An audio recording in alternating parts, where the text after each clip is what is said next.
हर बार जब भी क्वाड के 4 यार एक साथ आते हैं, चीन में हाहाकार मच जाता है।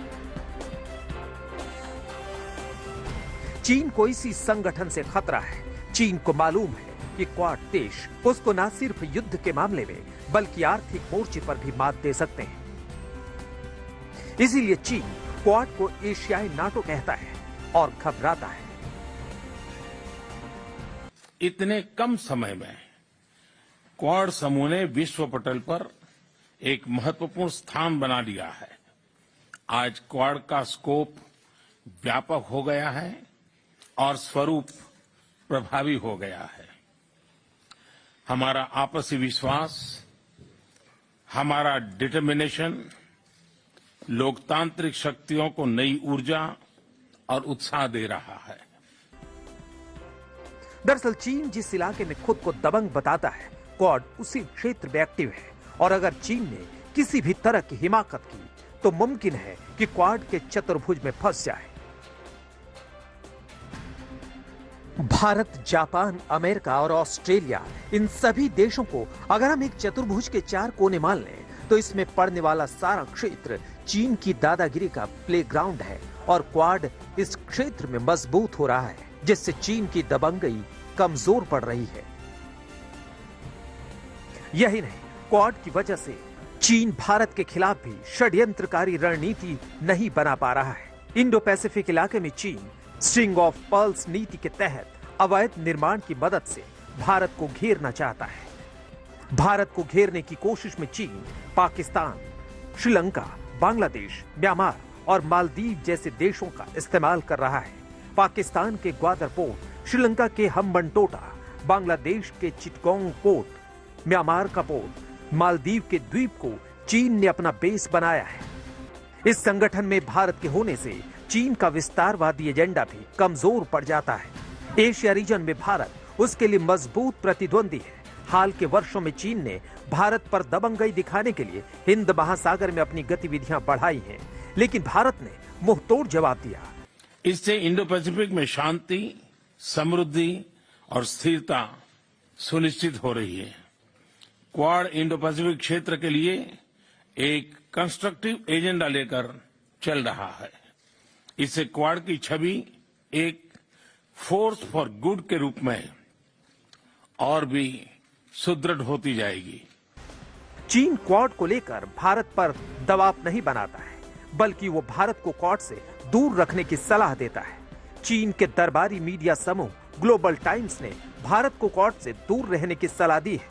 उसके मुताबिक भारत अमेरिका का मोहरा बन रहा है। अमेरिका ने हाल ही में चीन को ताइवान पर घुसपैठ को लेकर चेतावनी जारी की है। अमेरिका और ताइवान के बीच सामरिक संधि है, जिसकी वजह से चीन ने अगर ताइवान पर हमला किया तो अमेरिका उस पर अटैक कर सकता है।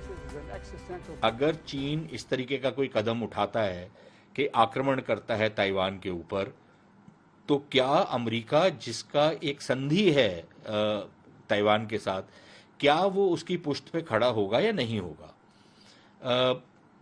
और मेरे ख्याल ये जो यूक्रेन में जो युद्ध हुआ है, उसी का एक असर यहाँ पर नजर आ रहा है कि जिस तरीके से जो सारे पश्चिमी देश हैं उन्होंने एक गुटबंदी की है और रूस ने जो आक्रमण किया है उसके खिलाफ वो खड़े हुए हैं, उसी तरीके से मेरे ख्याल यहाँ पर अमेरिका ने एक सख्त कदम उठाया है और एक चेतावनी दी है चीन को कि अगर आप इस तरीके का कोई काम करेंगे तो ये फिर इसका आपको खामियाजा भरना पड़ेगा। ये मत सोचिएगा कि ताइवान अकेला ही आपसे जूझेगा, इसमें फिर हम भी अपना हिस्सा डालेंगे।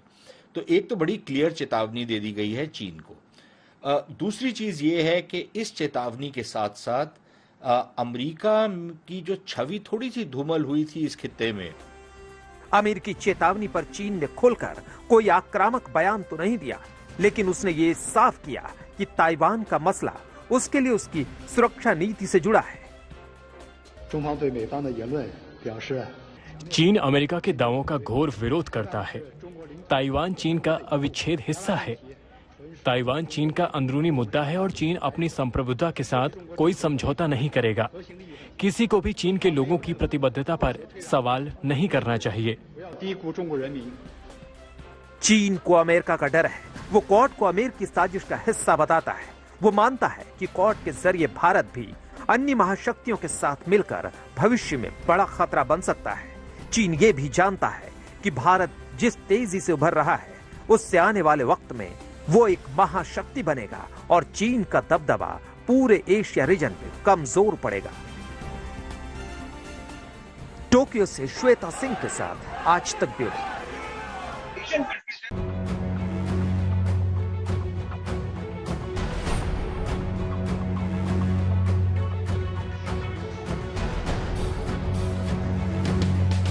साउथ चाइना सी में जिस तरह चीन अपनी दादागिरी और दावा ठोकता है, उसे तोड़ने के लिए क्वाड की रणनीति तैयार है। चीन को डर है क्वाड की नई कूटनीति साउथ चाइना सी पर चीन के पूर्ण कब्जे वाली नीति को तोड़ सकती है। ये वो समुद्री हिस्सा है जिस पर चीन अपना दावा करता आया है, लेकिन अब इस दावे पर क्वाड का बहुत दबाव है। लेकिन जिस तरह की साझेदारी न केवल जापान से यानी कि एक द्विपक्षीय साझेदारी के हिसाब से आगे बढ़ रही है बात, बल्कि अमेरिका से जो रिश्ते हैं, ऑस्ट्रेलिया से जो रिश्ते हैं, ये पूरा जो इंडो पैसिफिक रीजन हो जाता है, जहां पर अगर स्पष्ट तौर पर देखिए कोई ऐसी डिफेंस की संस्था भी नहीं है क्वाड, लेकिन किस तरीके से चीन परेशान हो जाता है उन चीज़ों को लेकर, किस तरीके से अर्थव्यवस्था की भी साझेदारी की बात होती है तो चीन उसको लेकर ये कह देता है कि it is bound to fail. तो वहाँ के विदेश मंत्री अगर इस तरह की चीज़ें कह देते हैं तो छटपटाहट इतनी अधिक चीन को हो गई है। अभी भी चीन की मंशा साउथ चाइना सी पर पूरी तरह कब्जे की है, क्योंकि प्रशांत महासागर का ये छोटा सा हिस्सा चीन और ग्लोबल व्यापार के लिए बेहद अहम है। इसकी वजह भी समझिए। साउथ चाइना सी की सीमाएं दक्षिणी चीन, Vietnam, Philippines, Thailand, Taiwan, Malaysia, Indonesia और ब्रुनेई से लगती हैं।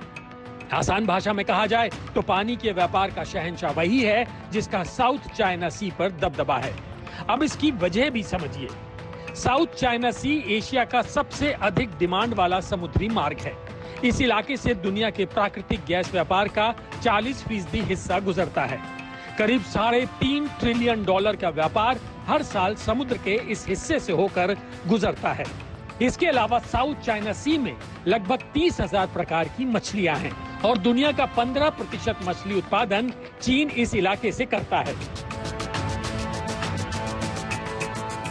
अमेरिका भले ही यहां से दूर है, लेकिन करीब 6% अमेरिकी व्यापार का हित साउथ चाइना सी में निहित है। क्वाड की इस मीटिंग में भारत का एजेंडा बिल्कुल साफ है। पहली बात तो ये कि वो चाहता है कि डेमोक्रेसी यानी रूल ऑफ लॉ और प्लूरलिज्म इस पूरे क्षेत्र में फैले, और दूसरे साथ में डेवलपमेंट भी होना चाहिए। डेवलपमेंट इस तरह का हो कि जिससे मुल्कों को फायदा हो, देश को फायदा हो, न कि ऐसा डेवलपमेंट के नाम पे उनको बिल्कुल इकोनॉमी ही उनकी कोलैप्स हो गई, यानी इस तरह के लोन दिया जाए, डेवलपमेंट प्रोजेक्ट्स बनाए जाएं जिससे देश को फायदा हो, और उससे ये ना हो कि वो अपने उसको बर्दाश्त न कर पाए। उनकी जो इकोनॉमी है उसका ऋण भी अदा कर सके, उसका लोन भी वापस कर सके और मुल्क में तरक्की भी हो। साउथ चाइना सी में करीब 250 छोटे बड़े द्वीप हैं, जिनमें लगभग सभी द्वीप वीरान हैं। इन ज्यादातर इलाकों को चीन अपना बताता है। चीन का दावा है कि 2000 साल पहले चीनी नाविकों और मछुआरों ने इस इलाके को सबसे पहले ढूंढा, इसे नाम दिया और यहाँ काम शुरू किया। धीरे धीरे चीन इस क्षेत्र में अपने सैन्य अड्डे तैयार कर रहा है ताकि साउथ चाइना सी पर पकड़ को और मजबूत किया जा सके। चीन की फितरत में है दादागिरी, लेकिन उसकी दादागिरी का जो तोड़ है वो ये समूह है। जब क्वाड के देश सामने आते हैं तो चीन को मालूम है कि उसके सामने परेशानियां ही परेशानियां हैं, क्योंकि चाहे एलएसी पर उसका अतिक्रमण हो या फिर ताइवान में उसके मंसूबे, हर जगह चीन के उन मंसूबों पर पानी फेरने के लिए क्वाड काफी है। उसे इस समूह की ताकत का पूरा पता है। साउथ चाइना सी से जुड़ा एक दूसरा पहलू ये भी है कि दूसरे विश्व युद्ध के दौरान 1939 से लेकर 1945 तक साउथ चाइना सी के पूरे क्षेत्र पर जापान का कब्जा था। जापान की हार के बाद चीन ने इस पर फिर से कब्जा करने के लिए अपने युद्धपोत यहाँ भेजे थे। इसके बाद चीन का कब्जा इस इलाके में बढ़ता चला गया, लेकिन क्वाड के आने के बाद चीन का प्लान गड्ढे में चला गया। टोक्यो से श्वेता सिंह के साथ आज तक ब्यूरो।